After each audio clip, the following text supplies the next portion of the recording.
Do you ever wonder where your deleted files actually go? In a world where we download everything and anything, where does our trash go? The answer might shock you because it's actually not what we all assume.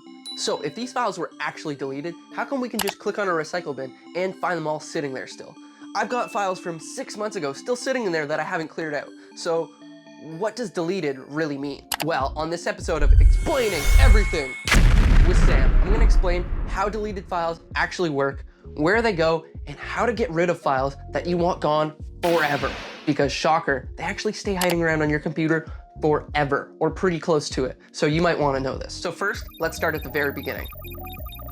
No, not that far back. Let's go ahead a little bit. Okay, that's better. So what the heck is a file? Well, a file is pretty much any piece of information on your computer. That is anything from a picture to a GIF to a transcript file. Anything on your computer that contains data is considered a file. So how does your hard drive or SSD store these files?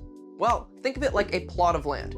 Each file has its own plot within the hard drive, but it's not really land, it's just ones and zeros. On this plot, it gives the information of the file name, the thumbnail, any metadata associated with that file. Okay, so now that we know what a file is, what happens once you delete it? Because that's what we really want to know. Well, I can click delete right here, and it's just gonna send it to the recycle bin, where I can still find it pretty much forever. Until I manually go and clear out my recycle bin, all those files are still gonna be sitting, named, and with a location on my desktop. So what happens when I just clear the recycle bin? Because that should get rid of it, right? 1, confirmation of deletion. Okay. 2, it should be gone, right? Psych! This isn't Minecraft. You can't just throw a file in the lava and expect it to poof, disappear. Well, you should expect that. That's kind of what we would hope, right?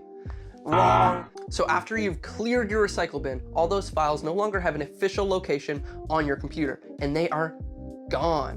They're not really gone anymore though, because you could still reconstruct or find the files if you truly needed to. Now you'd think after you deleted the file, gone through your recycle bin, confirmed you want it deleted, it would actually be gone. But no, that's not how this works. So after you've emptied your recycle bin, your hard drive's now gonna say there's more space available on your hard drive. But nothing's really moved. It's all still there. That file just no longer owns the plot of land it once had, but it's still sitting there until it gets pushed out of the way. It's like somebody sold the house that you're still living in. You can keep living there for a little bit longer until the owners come. Even then, if you want to stick around for a little bit longer, you've just got to be extra sneaky and probably have a little bit of luck too. You also might lose some of your stuff. They might see it, throw it out, or you're just gonna have to plain get rid of it. Now, think about this in the context of a file. Say somebody's just sold their house and they don't know what to do. They've got to still stay there.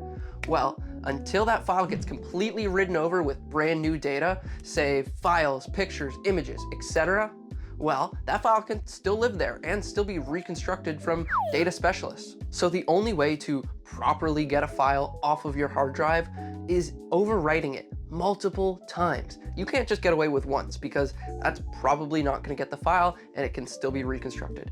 Most people are doing it 35 times on average, most professionals. So to properly erase data so it can't be reconstructed, and even then, that's not 100%. There's possibilities this can still be reconstructed. You need to completely overwrite that data 35 times. So what just happened to the delete button? Because that's just one big lie, it sounds like. The only way to truly delete something is physically. Now, this is why large intelligence bureaus, corporations, they all have destruction mandates for any sensitive information. You need to actually shred hard drives. You can't just delete the file. You need to put that hard drive in an industrial shredder, grind it into pieces, and then your information is gone. So to end this off, is there any way that you can delete your files, keep yourself safe? The short answer is no. So you need to become more technologically savvy. You need to understand what's going on, or just stop downloading stuff. Stop being silly. You know, there's certain things that you probably don't need to download, don't need on your machine. So keep it that way if you don't know how to keep yourself safe. Thanks so much for watching Explaining Everything with Sam. Hope you guys have a great rest of your day and stay tuned for the next episode. Leave a comment down below if there's a subject that you'd like to see me cover, and make sure you subscribe so you don't miss another episode, because I'm coming up with a new one every single week with lots of additional videos. Take care, guys.